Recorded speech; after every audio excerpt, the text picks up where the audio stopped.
오늘 설교 제목은 성령이 임하는 통로라는 제목인데, 이 제목이 어떻게 나왔느냐 하면 베드로가 고넬로 가정의 초청을 받아가지고 예수님을 전하게 될 때에 그 말씀을 들은 고넬로 가정에 모여있는 그의 가족과 친구들이 성령을 받았어요. 그래서 말씀을 듣는 그것이 바로 성령이 임하는 통로이기 때문에 여러분 오늘 말씀을 들으면서 여러분 개인과 가정과 있는 장소에서 성령을 받게 되길 주의 이름으로 축원합니다. 아멘. 성령을 받는 거예요. 오늘 성령 받고 가야 돼요. 우리가 오늘 성경에 보면은 베드로가 고넬로의 초청을 받아서 고넬로의 가정에 가서 말씀을 전합니다. 그 말씀을 전하는데 제일 강조한 게 뭐냐면 예수를 전하는 거예요. 예수님만 있으면 되는 거예요. 그래서 가가지고 고넬로 가정에서 베드로는 그럽니다. 나사렛 예수께서 성령의 능력을 기름 붓듯 하셨음에 그가 두루 다니시면서 선한 일을 행하시고 마귀에게 눌린 모든 사람을 고쳐섰으니. 성령 받은 예수님, 성령의 사람 된 예수님, 하나님의 아들 그분은 마귀에게 눌린 자에게 자유를 주는 거예요. 고쳤었어요. 마귀에게 눌려가지고 병이 들렸는데 그 병을 고쳐주셨어요. 그걸 지금 베드로가 고넬로 가정에 가서 얘기를 하는 겁니다. 설교를 하는 거예요. 예수님이 나무에 달려 돌아가셨다. 예수님 부활하셨다. 또 예수님은 산 자와 죽은 자의 심판주다. 재판관이다. 그렇게 얘기를 합니다. 사도행전 10장 42절에 보면 그러는 거예요. 우리에게 명하사 백성에게 전도하되 하나님이 살아있는 자와 죽은 자의 재판장으로 정하신 자가 곧 이 사람인 것을 증언하게 하셨고, 이 사람. 그럼 예수님은 산 자와 죽은 자의 재판관이다. 세상의 모든 것은 죽으면 다 재판 끝나요. 끝나요. 왜? 조사할 것도 없잖아요. 죽었는데 뭐 조사할 게 있어요. 그러나 예수님은 산 자와 죽은 자의 재판관이기 때문에 살아도 주님의 재판을 피할 수가 없고 죽어도 피할 수가 없는 것이 주님의 재판이에요. 재판. 죽으면 끝난다. 나 죽으면 끝난다. 아니에요. 죽으면 더 큰 심판이 있어요. 성경에 어디에 나오냐 하면 누가복음 16장에 보면 이런 말이 나오지요.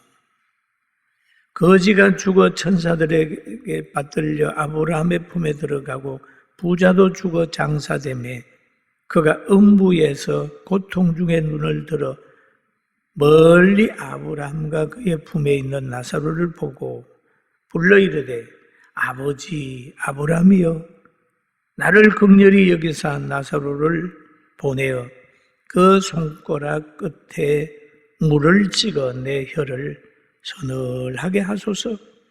내가 이 불꽃 가운데 괴로워하나이다. 이 살아서의 인생이 끝이 아니라는 거예요.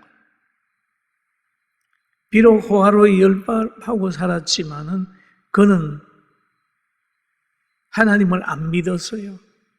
오늘날 같으면 예수 안 믿었어요. 그래 죽어서 장사됐습니다. 그런데 비록 거린으로 살았지만은 그의 마음속에 그리스도의 영이 있고 예수님을 믿음으로 인하여 장사된 후에 가는 장소가 달라졌어요. 한 사람은 믿음의 사람이 가는 곳에 거하고 한 사람은 저 지옥에 가서 거하는 거죠. 거하는 거예요. 끝난 게 아니에요. 그리고 오늘 성경에 보면 사도행전 10장 43절에 이렇게 얘기를 하죠.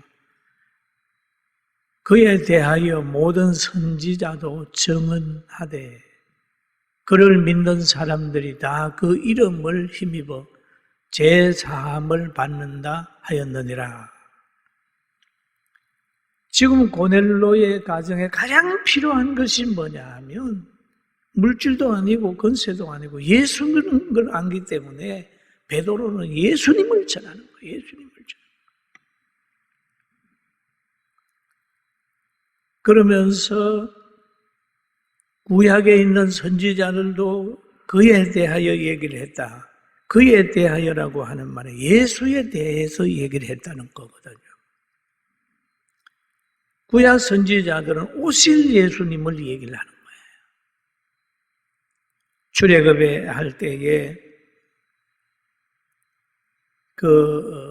나오기 전날 밤에 양을 잡아서 고기는 먹고 피가 그의 문설주에 발라지잖아요. 그러니까 그 피를 보고 장자를 치는 영이 넘어가는 거예요. 이스라엘 백성들이 장자가 다 보호받았어요. 그 피. 그런데 예수님이 오셔서 흘리는 그 피의 모형입니다. 그 예수님이 오셔서 십자가의 피를 흘림으로 인하여 그의 예수를 믿는 사람들의 모든 죄가 사해지게 되고 또 영혼이 살아나고 생명이 보존되는 거예요. 할렐루야. 그에 대하여 얘기를 했다. 그런데 그를 믿는 사람, 예수 믿는 사람은 다 그의 이름을 힘입어 라고 얘기해요. 예수님을 믿는 사람은 예수님께 인생을 맡기는 거예요. 온전히 순종하고 전적으로 의지하는 것입니다. 그의 이름을 힘입어. 그의 이름은 능력이 있고 그의 이름은 권위가 있고 그 이름은 거세가 있는 거예요. 여러분 이런 걸 보자. 어디에 우리가 갈 공문을 보더라도 대통령이 보내는 거하고 총리가 장관이 아니면 시장이 보내는 공문에 그게 권위가 다르잖아요. 다릅니다. 그런데 예수님의 이름으로 해주는 건 예수님은 성자 하나님이잖아요. 그 이름 앞에는 마귀도 벌벌벌벌 떠는 거예요. 그럼 예수님의 이름은 하나님의 하늘과 땅의 권세를 가지고 있는 거죠. 대단한 겁니다. 그런데 그 이름으로 제사함을 받는다 라고 고넬로 가정에 베드로가 그렇게 얘기를 했어요. 예수가 소개되면 생명이 있고 예수님이 있는 곳에는 진리가 있고 예수님이 소개되는 곳에는 길이 있다는 거죠. 그 예수님도 그러잖아요. 나는 길이요 진리요 생명이니 그러죠. 생명이다. 가장 중요한 것은 우리에게는 예수님이다. 예수님입니다. 예수님이 동행하는 곳에는 문제가 있다 할지라도 그것은 하가 복이 되는 거예요. 가나 혼인잔치집에 포도주가 떨어지는 어려움이 있었지만 그 떨어짐이 나중에 가면은 칭찬으로 바꾸어지는 거죠. 예수님이 계시는 그곳 바다에 풍랑이 일어났을 때 예수님이 바람아 바다야 잔잔하라고 했으니 제자들이 오히려 예수님을 더 귀하게 여기는 그런 역사가 있었지 않습니까? 여러분, 우리도 지금 예수님을 모시고 살면 이 어려운 문제가 나중에 영광으로 나타난다는 걸 믿게 되길 주의 이름으로 축원합니다. 아멘. 저는 이 소양 주기철 목사님의 논문집을 제가 읽으면서 많은 걸 깨달았어요. 뭐냐 하면 주 목사님의 목회하는 스타일이 있는데 설교가 7, 신방이 2, 모든 행정은 1 그렇다는 거야. 그러면 지금 보면 하나님께서 우리 한국교회에 설교가 7되게 하는 설교 중심의 말씀 중심의 환경을 만들기 위한 계획이 있을 수도 있다라고 하는 생각을 하면서 희망을 가져봐요. 할렐루야. 하나님의 역사는 어떤 환경 속에서라도 그걸 은혜로 받는 사람에게는 굉장히 축복으로 오게 되는 것입니다. 그래서 고넬로 가정은 바로 임시적인 것이 영원으로 바꾸어지는 거예요. 예수님을 통해서 영원의 길을 열어주는 분이 누구야? 베드로다. 그렇게 봅니다. 그런데 베드로가 그 가정에 가서 말씀을 전하게 될 때에 거기에 성령이 임했다. 베드로가 이 말을 할 때에 성령이 말씀 듣는 모든 사람에게 내려오시니. 오늘 여러분 설교 들으면서 마음에 뜨거워지기를 주의 이름으로 축원합니다. 성령을 받아야 돼요. 그 성령을 받았다고 하는 이 얘기는 제 문제가 해결됐다는 거예요. 사도행전 2장 38절에 보면 이런 말씀이 있습니다. 우리 같이 한번 보실까요? 베드로가 이르되 너희가 회개하여 각각 예수 그리스도 이름으로 세례를 받고 제사함을 받으라. 그리하면 성령의 선물로 받으리니. 성령을 선물로 받는다. 설교를 들으면서 제 문제가 해결이 돼요. 그렇잖아요. 어떤 설교를 듣다가 보면 눈물이 쫙 나잖아요. 저는 이 대표 기도를 여러분 같이 읽다가 보면 저 눈물이 쭉 나요. 왜? 너무너무 하나님 앞에 부족함을 느끼게 될 때에 설교 듣다가 눈물이 나네. 회개가 돼. 마음이 바뀌죠. 고넬로의 가정에 지금 제 문제가 해결이 됐어요. 그러니까 베드로를 따라왔던 할례받은 신자가 깜짝 놀라는 거예요. 성경에 그러잖아요. 베드로와 함께 온 할례받은 신자들이 이방인들에게 성령 부어주심으로 말미암아 놀랐다.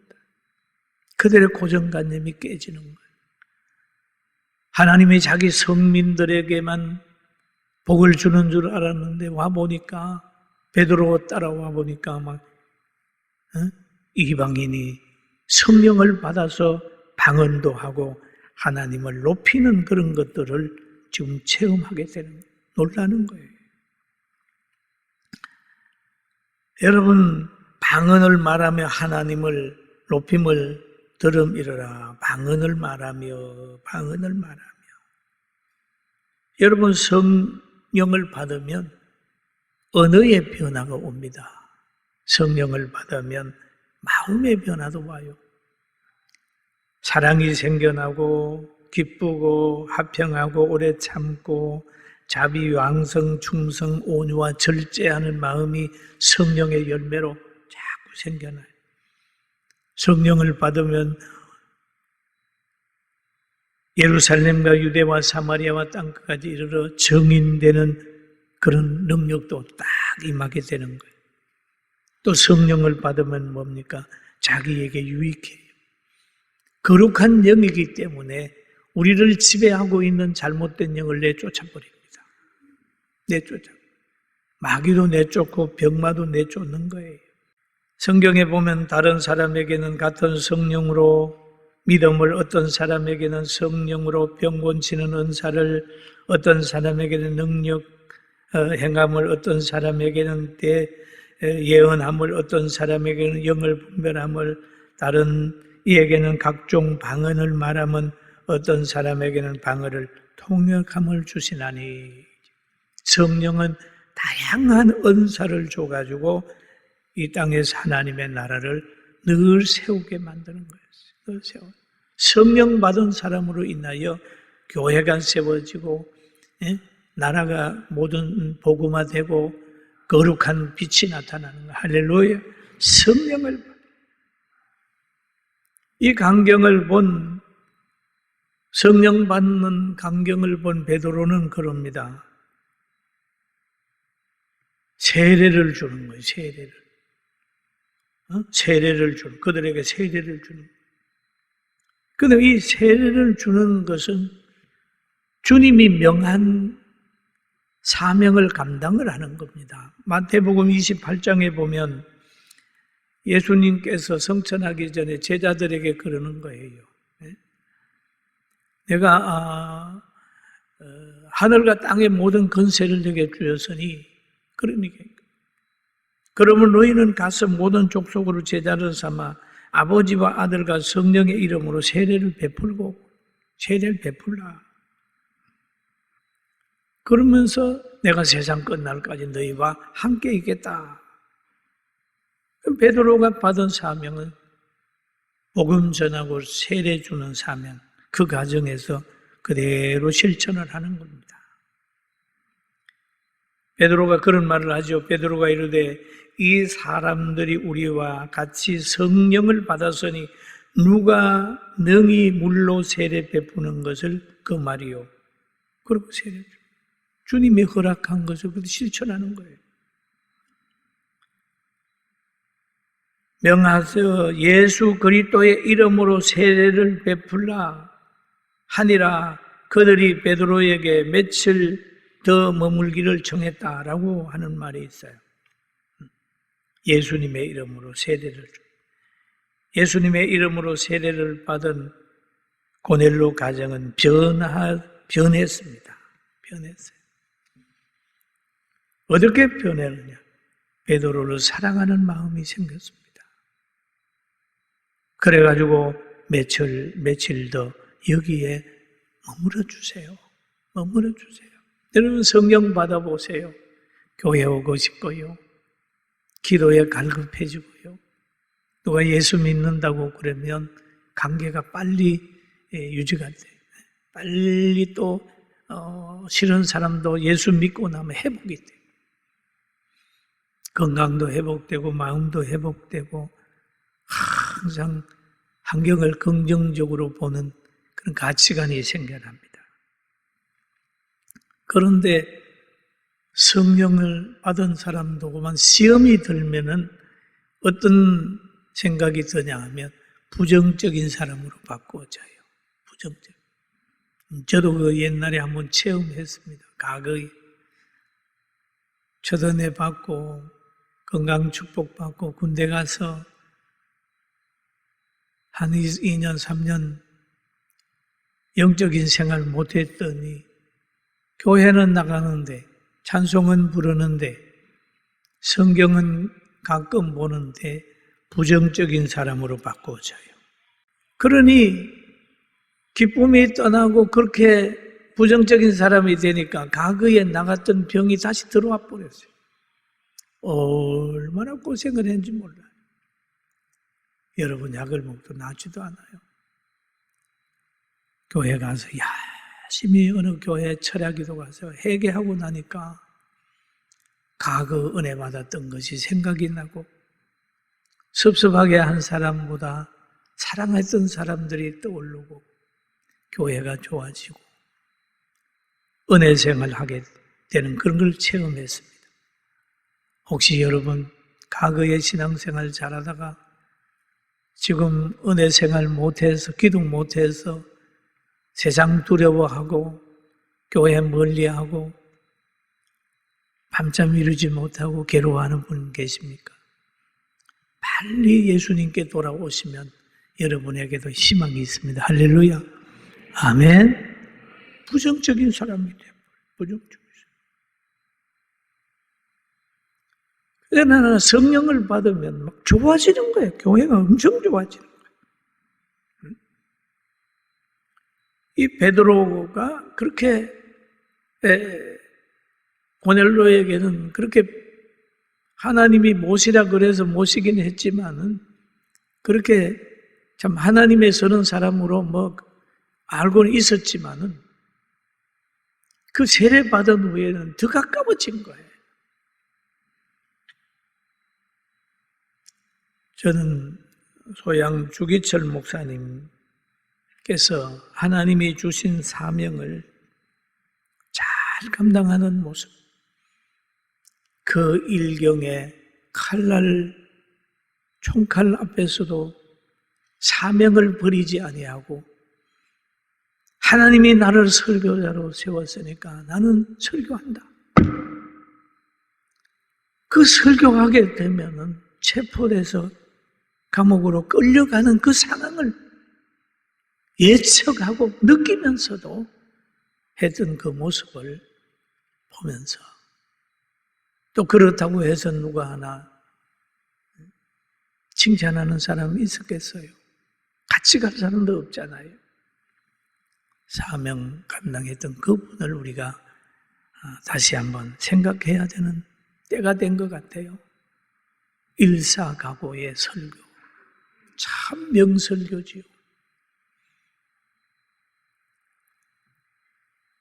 오늘 우리가 창립을 앞두고 우리 교회도 역사를 한번 돌아보면 이렇게 좋은 성도들, 좋은 건물, 좋은 환경 속에서 신앙생활을 하게 되는 것도 하나님이 초기에 은혜를 줬던 열매다, 그런 생각이 듭니다.